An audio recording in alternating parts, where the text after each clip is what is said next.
Welcome to the latest episode of Press Review, the reaction show where we discuss the best and most interesting stories and writing and podcasts that have caught our attention in the last week or so. I'm joined by my colleague Maggie Pagano and by Tim Montgomerie. Tim, let's kick off today with your first choice, which I think is from the Daily Mail, and it's in the context of what's been, for those who are watching from outside the UK, a pretty remarkable week in UK politics. And it's a piece from a former Chancellor of the Exchequer. Yeah, we've had a pretty, I think we would probably all agree, a pretty excitable week in the British media. The Conservative government, once regarded as the party of low taxation, although an opinion poll by YouGov in the last couple of days has shown that only 16% of the British people do now regard the Conservative Party as a party of low taxation.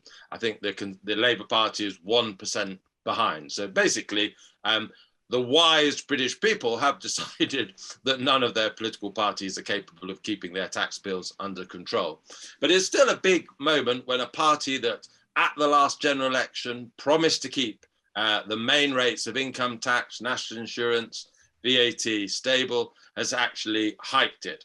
And not just to fund expenses to do with the pandemic, but for a long-term care problem that we've known about for a very long time. So not entirely honest account of why this tax has had to go up. And the press has been full of lots of, in some senses, quite hysterical, conservatism is dead. The Conservative Party has thrown everything away. There's some truth to those allegations, but not enough to quite justify some of the overheated reactions. But as you say, Iain, one person who perhaps has defended the policy that people might not have expected to do so was Norman Lamont, the former Tory Chancellor, in the Daily Mail. And he looks back at his own time when he was Chancellor, and also back to Margaret Thatcher's time when she inherited the Britain of the winter of discontent after 1979. And she always said, and something that Norman Lamont quotes, that actually sound finances for the Conservative Party, keeping the nation's finances in good order so that we're not borrowing and loading the next generation with debt, should be a higher priority for Conservatives than low taxation. And that's the basis of his defence of what the Conservative Party is doing. But is he? But Tim, does he endorse it 100%, or is there a sting in the tail? There is a sting in the tail, yeah. And for young people who are watching and may not be familiar with this is actually what we call a newspaper in the United Kingdom. It used to be printed on paper, some of the things that you now read on the screen.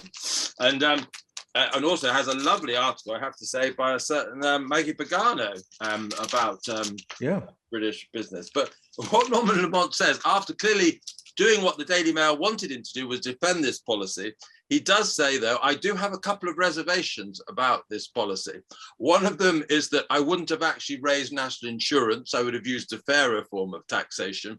And I'm not entirely convinced that there won't be a black hole effect here and that the money will be spent wisely. So Norman Lamont is fully in favour of this policy, apart from how the money is being raised and how the money is going to be spent. But apart from that, it's a brilliant policy. He's fully on board. He is a classic politician. Because my second choice, or my first choice of and our second story fits in with that, Tim, in that it is I'd chosen Fraser Nelson's cover story. And Fraser, an old colleague and friend of mine, is clearly very annoyed by what's happened this week, and it is interesting what's happening in the commentariat, the centre right pro-market end of the commentary business. And his cover story is Assetocracy, the inversion of the welfare state, where he essentially says that the Conservatives have done this. It's a theme Fraser's been developing, and since it was first rumoured about 10 days ago that this was the approach, and people were initially incredulous, but it's happened. And he essentially says that this is, the Tory party choosing to become unfairly the party of older Britons and penalising younger Britons who'll pay the price. But as you said there, it has been portrayed as the death, if you like, of conservatism. I mean, I'm in a small way, I suppose, I played a part in that narrative this week by writing for the Times that as part of my piece on this row, that the Tory party might as well rename itself the Labour Party. I should say I was joking. I wasn't actually advocating that before Boris Johnson gets any ideas. I wasn't saying the Tory party is officially going to close or anything. But I do wonder, Maggie, whether this opens up something that might not seem like a problem for Boris Johnson at the moment. He's riding high, but there's a lot of anger among pro-market, free market, centre-right leaning journalists who think the government's going in completely the wrong direction. A lot of negative energy, and people will look for outlets in think tanks, places to write, groups will be formed, things will be said, and I wonder if the Tories quite realise what they're going to face in the next few years in terms of criticism. I think there are 2 points I'd make, Iain. First is, I don't know why anybody is surprised. Conservatives have been in power for 42 years of the last 70, and the state under those various governments has grown and grown and grown. And it has been a big spender for years. That's the first point. So, why haven't a lot of these criticisms been made before? It has been, the whole party has drifted to the left for the last 20 years. Everybody follows everybody, so they followed Blair and so forth. The second point is that I think the best way, I don't know, you're not going to be able to stop this spending. So what they've got to do is be much more pragmatic and challenge the spending and challenge how it is spent and whether there is transparency. I can't see any other way out unless you have a breakaway Tory party. I mean, we could see the party splintering. I mean, that is the sort of next logical step, isn't it, in a way? I think there's potentially let's talk about that in a moment.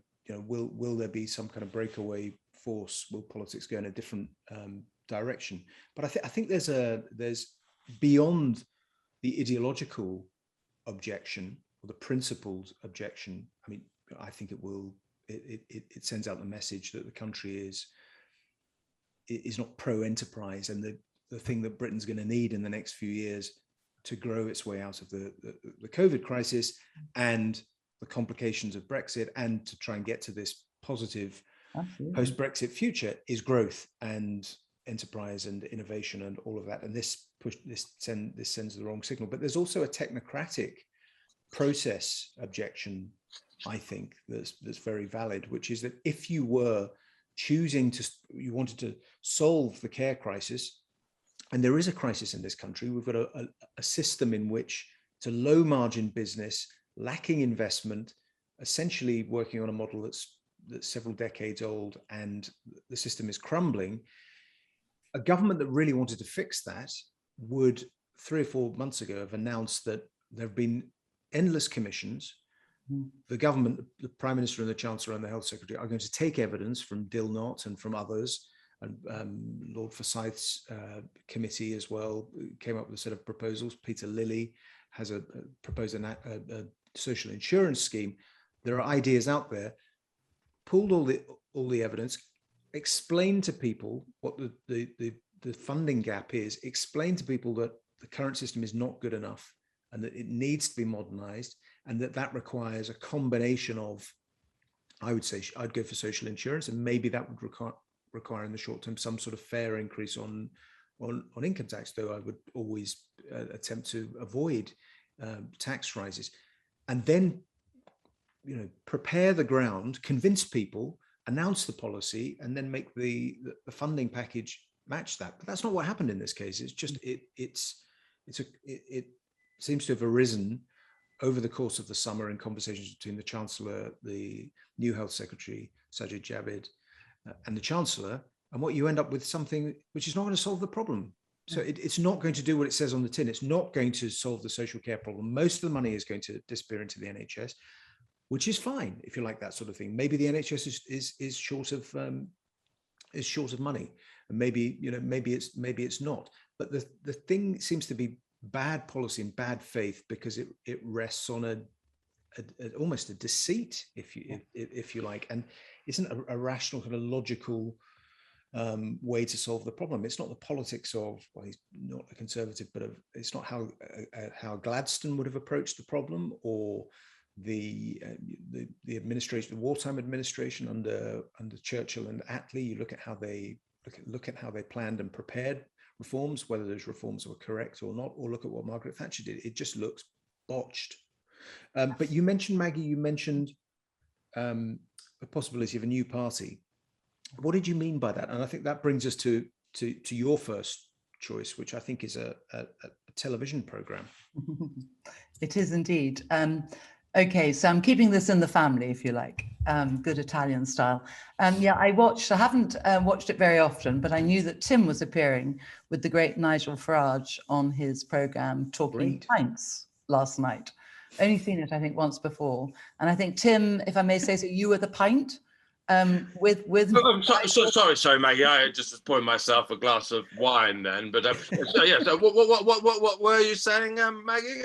So I just sort of I escaped my family commitments to watch you chatting to Nigel Farage. And as I said, I've only seen him once before, but he does have the nicest conversational style, and also very modest. Though there's something I want to ask you about afterwards. And so how did you find it? Because he has a lovely style, very open, he doesn't prejudice questions, does he? And so actually he got quite a lot out of you. He got the G word, he got the F word. I mean, you were really very relaxed. So what was it like? You tell us. And for those who are wondering, the G word was God and the F word was the family. So it wasn't entirely as rude as you might think. But thank you for watching it, first of all, Maggie. And it is, Farage, I think, is now the top rated program on this new news channel, GB News. And I was incredibly struck, actually. Normally you do a media appearance or two and you get a little trickle of feedback. I had at least 20 messages, WhatsApp and text after I did this, lots of Twitter feed. There is definitely, it may not be a huge number, although I think the Farage program is doing better than both BBC and Sky in that slot. But what is happening, and I think this may be very important for the conservative movement in this country, is that it's definitely the British conservative movement is watching this. And, that could have quite big implications, I think, for how the Conservative Party and all of us communicate with each other as conservatives. So I enjoyed it. It was, unlike the normal TV slot where you get 3 or 4 minutes to say something. I think this was about 15 minutes, near on 15 chat, wasn't it? A real conversation. And you can say stuff you can't normally say, like we do in these YouTube videos, just a bit more extended conversation. But yeah, the key thing, back to where Iain pointed us to in the beginning, was I teased Nigel Farage a bit about why the Conservative Party was less conservative than he or I or any of us probably would want it. And I said, well, the trouble is you're in this TV studio now, not holding the Tory party, to be honest, by being a sort of a campaign, party to the right of the Tory party. And I'm afraid that is a fundamental problem at the moment. The Conservative Party doesn't have anything to its right, and I don't think it thinks there are consequences if it continues to cuddle up to Labour in the soggy centre. Yeah, I think what is good word. When you say a new party, I mean, we're not talking about headbanging right-wing ideologues, are we? We're talking about sensible spending, and as Iain rightly said, this social care reform could have been Boris's great legacy if it had been approached the right way. He clearly panicked. We don't know why. So what would a new party of, if you like, the right represent? Is it more like the SDP, which we've chatted about? Which does put family, culture, traditions together with economically perhaps soft left? I think the leader of the SDP in Britain, for those who don't know, it's just more like I think it stood in the Peterborough by-election, but hasn't really stood anywhere else. I think it's William Clouston, who's the new leader of it, and it still has the David Owen era, etc. logo, but it's basically just a campaign organisation, really. But if I was to take a blind, taste test, if you like, and was presented with the manifestos of various political parties and asked to choose which one I would support, it would probably be the SDP, as William Clouston has defined it. Now, of course, that's not necessarily, if Nigel Farage or someone was to set up a political party to challenge the Conservative Party, it's not what we would get. Probably get something that would concentrate more on immigration or something than sound money. But I think the general principle still applies, is the average Tory MP looks across at the Labour Party and Keir Starmer and isn't frightened.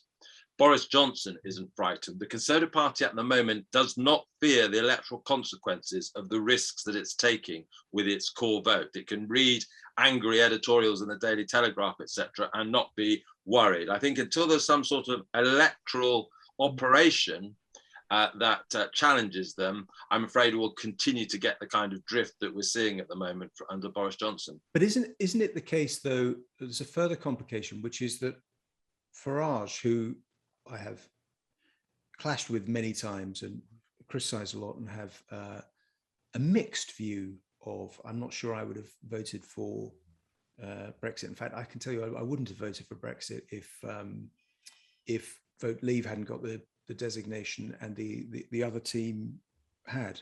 Yeah.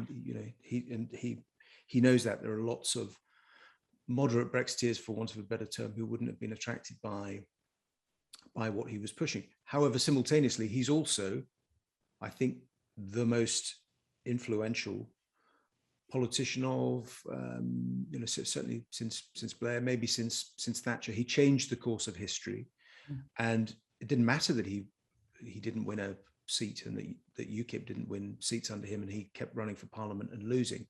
The point was that he terrified the Conservative leadership. They twice with UKIP forcing the referendum offer, and then again when the Tories were messing up Brexit, and the Tories pulled nine points in the European elections, then that effectively forced the change and made Boris Prime Minister with everything that flows from that. So he's a hugely influential figure. But is he a figure of the right? I mean, he's a nationalist and a populist, and he's ostensibly equated in cultural terms because of his city background and his inclinations with Thatcherism, and he idolizes Thatcher, the notion of Thatcher as a leader. But a lot of his voters they're really of the left, aren't they? Yeah. So, and they're now with Boris. So the Brexit Party voter likes high spending and actually likes high taxes, as they perceive it, on the rich or the well-off, if it facilitates redistribution, leveling up, all the rest of it. So I'm just posing the question. I don't know the answer. Tim, I mean, what is Farage? I think more than there's lots of stuff I'd come back to you on that, Iain. Not least, I think voters in red wall seats, for example, like high spending when they benefit from it very quickly. So if, for example, they get their universal credit uplift, they're completely in favour of that. They're completely in favour of higher pensions. But actually, I think in more actually than the Surrey stockbroker belt, when they see waste in the public sector, I think they are more allergic to it than the traditional Tory voter. So I think it's a little bit complicated. But in terms of Farage, what he represents, I genuinely, he annoys me a lot in some respects. And then we had a bit of a disagreement on the programme, Maggie will remember, on overseas aid, for example, last night. You're just completely indifferent to the consequences of cutting that budget. There's a callousness to some of his policies, in my view. But overall, he comes across as a nice guy. He makes populism attractive. It is the drinking thing. It's the cigar smoking. It's just the sense that he has an optimistic view, whereas so many people on the right traditionally are angry, negative people. And I think just him being whatever the agenda he would have, and actually I think he loves freedom, he generally wants lower taxes, he certainly supports the nation state, tough approach on crime, etc., etc. Whatever the agenda, just having a powerful personality that potentially will rob certain Tory MPs in marginal seats for their majority, that's what British politics has had for how long? 15 years? Up until he really disbanded his movement. And now it's not there anymore. And I think we've underestimated the significance of the disappearance of probably Europe's most successful post-war populist from the electoral battlefields. And I think that partly explains why the Tory party, largely perhaps even explains why the Tory party is behaving as it does. It's very interesting. Maggie, I was just going to ask you that. I mean, Tim was talking about Farage's popularity. I mean, I would... He's Marmite, isn't he? Because there are, if a quarter of the public has a very positive, maybe quarter, maybe a third, don't know, in terms of the Brexit Party when it was at its peak, there are lots of people voting for the Brexit Party didn't necessarily like Farage. There's maybe 3/4 of the country that's allergic to him. Mm. Is that fair?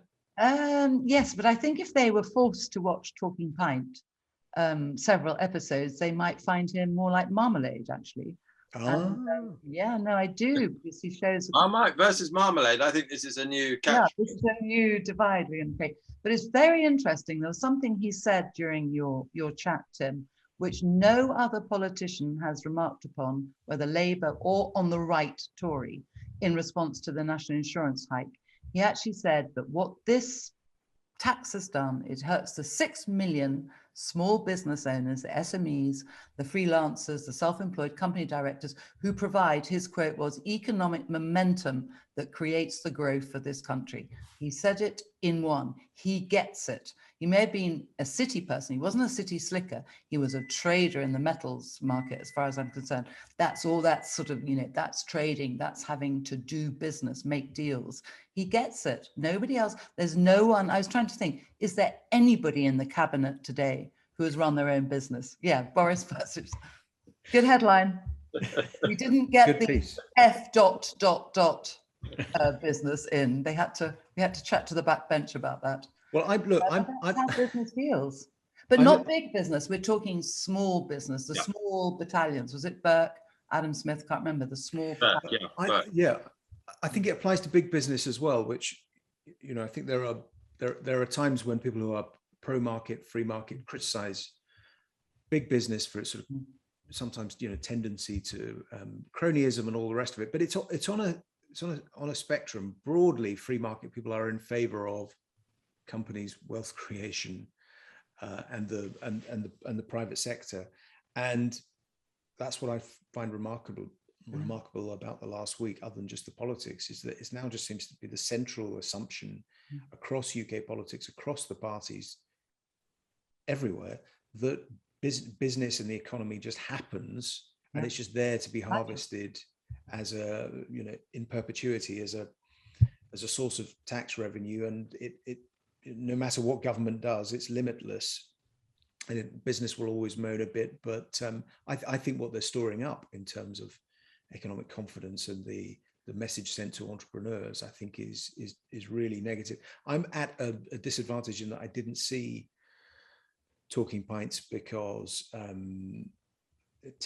would have watched if I remembered that Tim was on, but I'm allergic to Nigel Farage being on television most of the time.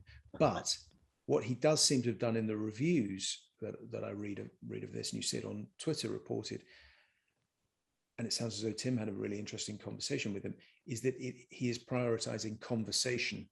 And that's interesting. I didn't think that he could really do that, but there is that hunger, whether he's doing it or other people are trying to do it in podcasts, etc.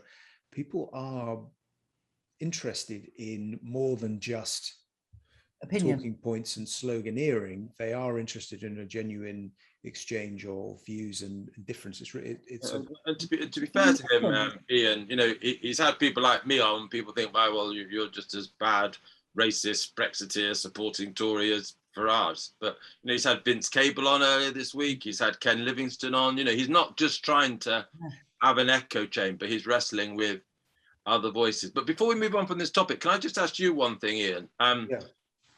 The only other way I think that we might be able to pressurise the Tory party, if we're not going to have this sort of political party, is if there is some kind of cabinet revolt of some kind. And supposedly, you know, Rishi Sunak is a Thatcherite, Priti Patel, Dominic Raab is dry as dust, Sajid Javid has a portrait of Margaret Thatcher on his wall. These people who surround Boris Johnson are supposedly the children of the lady that gave us the small estate and put us on to the kind of conservatism which people like Alistair Heath and Camilla Tominey are saying has now been abandoned.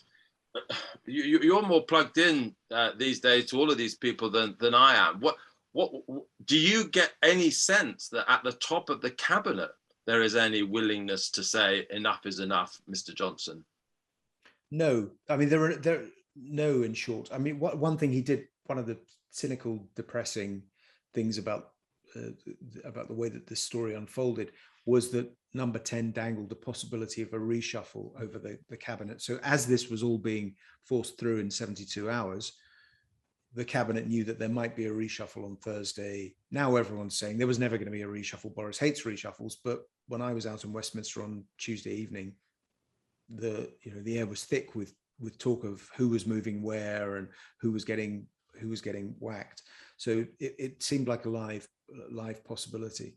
No, I think he's perceived to be too powerful for the moment. I still think that if he hits a crisis of some sort or some scandal or an economic shock, I think the support is very wide but shallow, and I don't think he has that many friends in politics. I think what we're saying is he has a cabinet of cowards. They were presented with this policy overnight, one of the biggest shakeups of social care, and not one of them was brave enough to say, let's just hold our horses. Let's look at this. As I wrote in a column for us for tonight, this could have been a Beveridge moment. This could have been a legacy moment. They could have said, we're going to think about it. We're going to do this cross-party commission, whatever, and actually lay something out really dramatic. I think and they were all pathetic. I think certainly two, maybe three cabinet ministers did put on record in the cabinet. Okay. Of course, the deliberations are supposed to be private. Did put on record their criticisms or their concern, opposition. I think actually, and someone like Liz Truss, a real Thatcherite and a deregulator would be very, very unhappy with this. Of course, there have then been rumours this week that Liz Truss is for the chop in the non-existent reshuffle that didn't happen, but may happen later in the autumn. I suppose it is. I think a lot of it, Tim, is going to be extra parliamentary because he has no opposition and there's no room to his left. He's taking the Tory party so far left that gives Labour, under a not very convincing leader, very little to say or very little to do. Things are kind of becalmed for the moment, has an 80-seat majority, seen as having the power, has a possibility of reshuffling his cabinet, so people will bide their time. But I think, as I said, what will be unleashed by this process, I think, is in think tank land, and people can mock that and say it doesn't matter, but in think tank land, in publications like ours, and reaction in elements of the sort of what might have been thought of once as the Tory press, people are now having this discussion. This is a government. What's it for? Is it, if it's not for enterprise, it's not for business, it's not for the young. It is for it's for ramping up spending and trying to eat further into the red wall. Then I think you'll see you'll see pockets of resistance appear elsewhere, but not in this cabinet, not for the moment. Depressing. People sorry about that. I'm sorry, but sorry to sound so sort of down about it, but I think it will also be, from an upbeat perspective, I think you'll start to see people appalled by the cynicism of it and just a political game playing and endless calculation, rather than starting from first principles. How do you get a better healthcare system? How do you get better social care? How do you make the economy more dynamic? all of that, and then building from there, as Margaret Thatcher did, starting with first principles and working outwards rather than just endless calculation about party advantage. I think it will galvanize people. Certainly, it's going to be a really interesting story in the next 2 or 3 years. I think it is an opportunity for platforms like ours, actually, for reaction, because if the Conservative, what are Conservative principles now? Who's making the case for small government? And I think we have a responsibility as people who believe in that to set it out, and also to give a platform to people of like minds who are wrestling with these things, because I think there is probably a hunger out there for these same beliefs, even if perhaps it's a minority belief at the moment. And reaction, we should host alternative views. It should be a place of debate, not of sort of edict. But I think if the politicians aren't going to take a lead intellectually in this area, then it's for us scramblers to. I think it's ultimately. I think it's about country, not party. In that cue music, patriotic music, in the background. But we're not a. I wouldn't always say small state, because everyone immediately goes, "Oh, nasty old Tories! They want to cut everything, austerity again." Better state facilities, the best we can think of. Well, maybe not imaginative. Here's a crazy idea. Maybe some of it could come from the Labour Party. I mean, I think it's. I'm just making the point that I don't see it as. It shouldn't be the response. It's not the role of media organisations to be ginger groups or an extension, or worried about offending a party leadership. They've got huge amounts of power. They're spending vast amounts of other people's money. They need their feet held to the fire. And I think in many respects, significant numbers of people who are like-minded will be concerned with the direction they're taking in the country. And it's going to be, it is, rather than as being downbeat about it, it's going to be a really interesting fight. So on our next, that's great. Yeah. So can we talk next about Labour, actually, just because Tim, you wanted to highlight something which was in last week's New Statesman, though of course the New Statesman has revamped. Yeah, so in the new issue. But you highlight a really interesting piece by Harry Lambert. Yeah, lots of props this week from me. And so this is the last edition of the New Statesman before its swish relaunch. And this cover essay, an extended essay by Harry Lambert, looks really at the 10 chapters, as he puts it, 10 stages of a Labour decline that he says actually began a long time ago. And he begins it actually in 2001. Which of course was there's the Labour's re-election, Tony Blair's re-election period. But he actually says, look at the turnout, look at the collapse, even in the Labour vote from 1997 to 2001. The seeds of something going wrong were already there. He talks about it in this magazine. He talks about it in a really interesting podcast discussion with his fellow New Statesman contributors.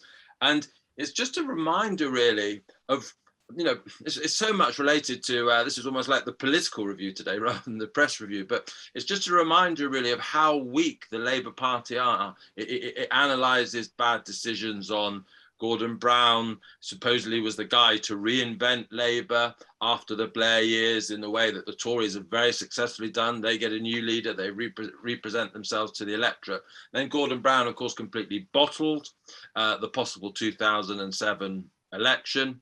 Although Theresa May have different perspective on having early elections when you become Prime Minister. But it's just a really good account of just how bad, how rubbish, how incompetent. Maggie's just accused the Tories of being cowards. Well, Labour have just been incompetent time and time again. And I really think the New Statesman is not my cup of tea every week, but they play exactly the kind of role serious journalism should play in this country. They want the left to succeed, but they analyse the left and Labour ferociously. They dissect its flaws and they give counsel to how Labour can represent the left better again and again and again. And I think this is just another example of the New Statesman playing exactly the sort of honest journalism role we need if our public life is to be as good as it should be. Yeah, well said. They've got some really good stuff in the new issue as well, and some great names as well. They've got Adam Tooze on the cover story. Of course, they have also the New Statesman are very lucky to have Rachel Cunliffe, formerly of Reaction, who's written brilliantly this week about your alumni, Iain. Iain Martin alumni. Indeed. Can I just come to you, Maggie, next for your next choice on press review? And if you're not a subscriber to Reaction on YouTube and you want to follow this show and get all of the other great stuff that the team do on YouTube and on podcasts, we'll just sort of hit the subscribe button and make sure to like this video. Thank you. Maggie, next choice from you is, I think, from Norway. It is. I'm going to take you off-piste and up to the fjords of Norway, one of the world's richest countries, as you know, which is having elections on Sunday and Monday. Now, you might say, okay, why is that interesting and all the rest of it? Well, it is because the Conservative coalition has been in power for the last 8 years, but it's rather looking as though a sort of Labour-led, they're calling it a bit like the Germans, the red-green coalition may well win. Now, they've dubbed this the climate election because, as you know, Norway is one of the richest countries from oil production. They just found new fields, highest standard of living in the world. And yet it's also one of the most modern in terms of shifting towards a green economy. 7 out of 10 cars are now electric. I mean, they give them huge tax breaks and all the rest of it. So there is this huge contradiction going on. And they've been very, very affected by the latest UN report, which warned about, the world is going to burn out in a few years' time. So the green movement has really gathered pace, and so have other groups on the left. There are 9 political parties, but it's rather looking as though the Labour leader might well be able to beat Anna Solberg and the Conservatives and put together a coalition, which will put energy, environment, climate, literally right at the top. And the Greens want to stop all oil production. Now, the big question will be, if Labour wins enough and needs the Greens to go into coalition, what do? Do they actually stop Norway's oil production? I suspect not, because their standard of living is so high. And the piece you wanted to highlight was in the FT. The FT wrote a piece on Monday, Richard Milne from Oslo, talking about these issues. Really, so it's great fun to watch. I've seen where this goes. I don't know whether I've got any Netflix watchers here, but are you guys familiar with the series Occupied? I was about to say, Tim, actually, life is turning into fiction. Occupied was written by Joe Nesbo, and he anticipates the Norwegian government stopping oil production, and the Russians march in and take control. Wow. But seriously, related to what we were talking about last week, we could see a series of left-green governments across Europe. Yeah. Well, we'll look forward to that. But there are also some other really interesting elections coming up. So Germany, Canada, and we'll look out in the next few weeks. Norway, I hadn't really properly clocked, Maggie, so thanks for that. And we'll look out for some stuff written about Canada and Germany. Shall I go with my final choice, which is a podcast, which is by the great academic, author, thinker, economist, Renaissance man, Tyler Cowen. And his latest podcast, he does this thing, Conversations with Tyler, which if you haven't had a chance to check out, the link will be below. Always really interesting, always sparks a lot of interesting thoughts. And for the latest episode, highly recommend it. There's a transcript on the site as well, or you can listen to the whole thing. Obviously, there's an interview with David Cutler and Edward Glaser about their new book, which is Survival of the City, Living and Thriving in an Age of Isolation, a book which they wrote during the pandemic.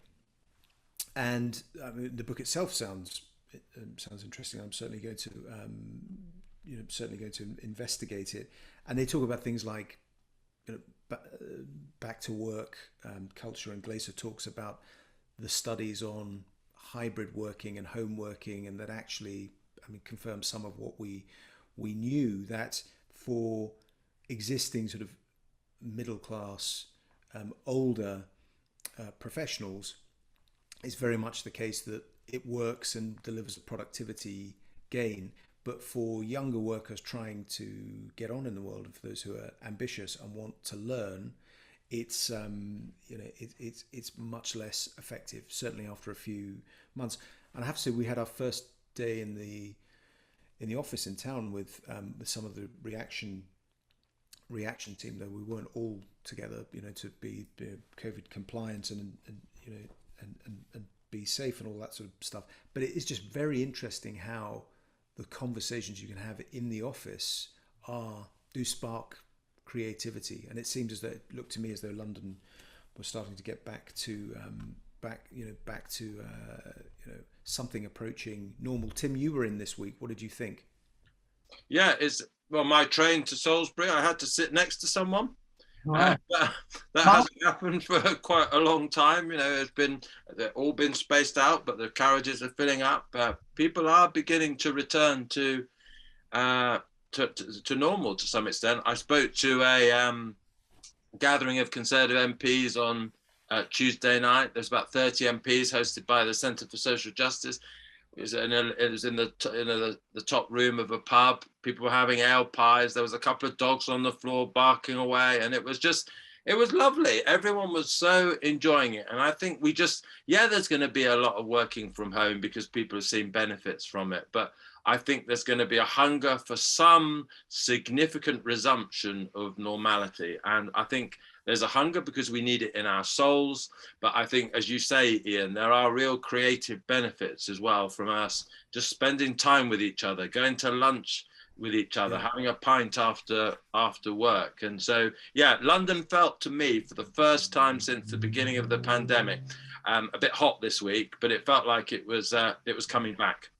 Well, it just made me, think, Maggie, that when when things are a bit more back to normal, then there's also people I'm really keen to start putting on live events. We did a successful event with Neil Ferguson at the Garrick Theatre. That was great fun. But we want to get back to doing more regular events for Reaction subscribers or members, as they're now known.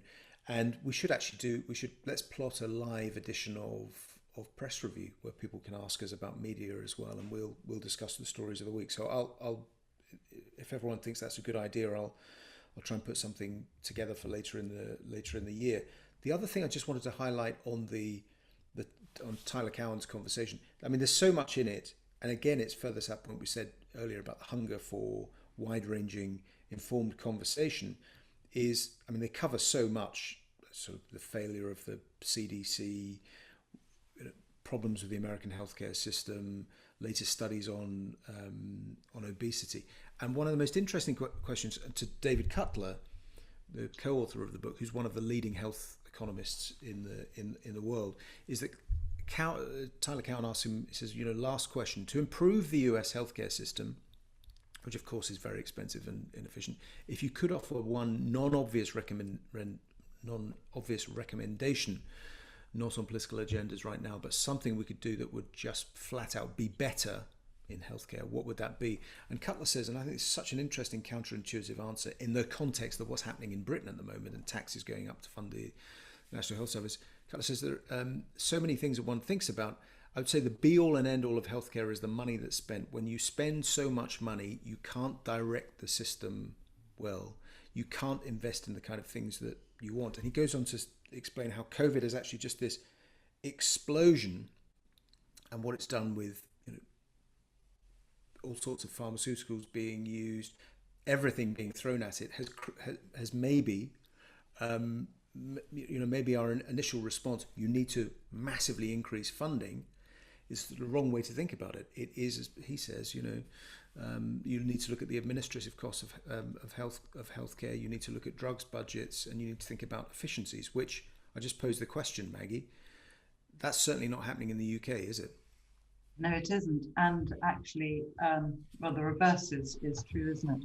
And we saw announced this morning that another 42 chief executives of the new integrated care boards are being appointed at £270,000 a year. Well, if you put the pension and all the costs, that's 400,000. Yeah. We have created monstrous bureaucracy at the top of the NHS.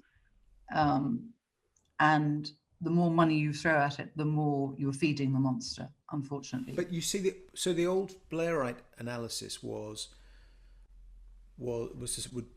suggest that Blairites would say that's not true, in that actually the NHS was just undermanaged compared to other similar large bureaucracies. The response of the Blairites, of course, was to try and get that bureaucracy to then to try and use the private sector to make scarce resources go further and cut waiting lists and all the rest of it. But there doesn't seem to be any appetite in the UK at all for reforms of a new Labour kind, or involving the private sector.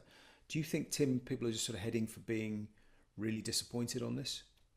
Yeah, and I think there are multiple explanations for the problem you correctly diagnosed. I think just one of the factors, and this is a very human explanation, but I think sometimes human explanations are very accurate. We're now in the 11th, 12th year of this Conservative government, and just talking, to ministers, which I do less than I used to, but there is a tiredness to a lot of them. I think, there is a benefit from parties being in opposition, when they renew and refresh. And I just think a lot of particularly the most able, people in the Conservative Party, the most able are the ones that are sucked into ministerial positions earlier. And there just seems to be something of an intellectual exhaustion there, as well as anything else. And I think it's true of the think tanks and that as well. A lot of the think tank personnel have been sucked out of their buildings where they were doing their thinking, from one career into government. And it's just the movement probably it's very hard to renew a movement in government. And I think we're beginning to see a lot, well, not more than beginning, that's part of the explanation for what lack of inspiration we're seeing. And you mentioned Maggie, the healthcare integration in the UK, which is the NHS has banked on this being the future.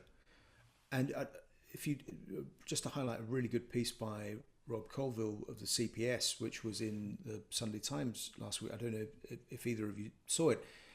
He pointed out that the CPS's research shows that essentially the integration stuff, which you described there, and these huge boards and bodies, effectively, which are then headed up by very highly paid executives, it's not delivering. I mean, it's not delivering in Manchester what was promised, but that is the direction of the system. I mean, people are going to find this out in a few years' time that it didn't work. And that is the problem. I don't have a problem, I don't think any of us do, with highly paid, brilliant people at the top. It seems to me that a lot of the problems are at the grassroots. I'll give you an example. Most people have mobile phones today. If you go into A&E, have an emergency, you have to go and have an X-ray, they are not transferred immediately to your phone because it is your personal property. It has to go back to the GP and then it goes to the consultant. Well, this is antiquated. You get letters sent in the post telling you these things could be done, and it has to be done at grassroots. Now, GPs don't actually have any incentive to create their own. They have their own businesses. They're independent contractors from the NHS, something everyone forgets. But there should be an incentive for them. It's at the bottom. I heard about in Spain, there was one area that had a lot of patients suffered from asthma and other lung problems. And so he set up his own clinic within his practice to do it. That wouldn't happen in Britain. I just think we've become very myopic. A second issue is, and I mentioned this earlier before we recorded, I think I'm right, it's certainly maybe a couple of years old. The bill for drugs in Britain is about 15 billion a year. That's prescriptions handed over. Conservative estimates within the NHS is that about half that is wasted, either not taken or because elderly don't know how to, thrown away. It's not going to be perfect, but these are big problems which doesn't seem to me that anybody is addressing. Let's not talk about diversity and inclusion officers or menus in multiple languages, because they're almost frivolous compared to these really fundamental issues. You need to, this is making it better. It's not criticizing it, just. Yeah. One positive note, just to finish on one positive note about healthcare, which comes from Tyler Cowen's podcast. We need to finish soon, Iain, because Maggie's being plunged into ever greater darkness. I know. I don't know what's happened to the lighting. People can see when we've been recording, it's very much the twilight zone we're entering here with you, Maggie. Sorry about that, viewers. And if you're listening to it on, slide away now.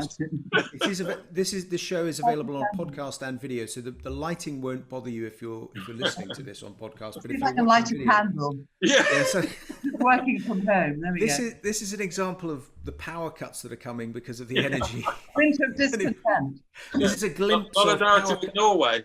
Well, there are going to be power cuts during COP26, almost inevitably. You could write that script. But just one positive thing to finish on then from David Cutler's contribution to brilliant conversation with Tyler Cowen in the podcast, link below, where he's asked about Dr. Google and lessons from the crisis and advantages. And so much attention is focused on the negative side of online with anti-vaxxers spreading scare stories and all the rest of it. But actually he points to some really interesting examples and evidence of how positive it is that people can now access sort of healthcare online and actually almost educate themselves and seek out sources of information in a way that it and also remote medical appointments, which are going to become much more the norm. It's another innovation which should create a productivity and a gain just by allowing more people to be seen. But that's the theory. So that's my attempt at positive ending. But until next time, if you're not a subscriber to Reaction on YouTube, just hit the button below. You've been listening to Press Review and watching Press Review with me, Iain Martin, editor of Reaction, Maggie Pagano, executive editor of Reaction, and Tim Montgomerie, our esteemed colleague from Reaction. Until next time, thank you very much for joining us.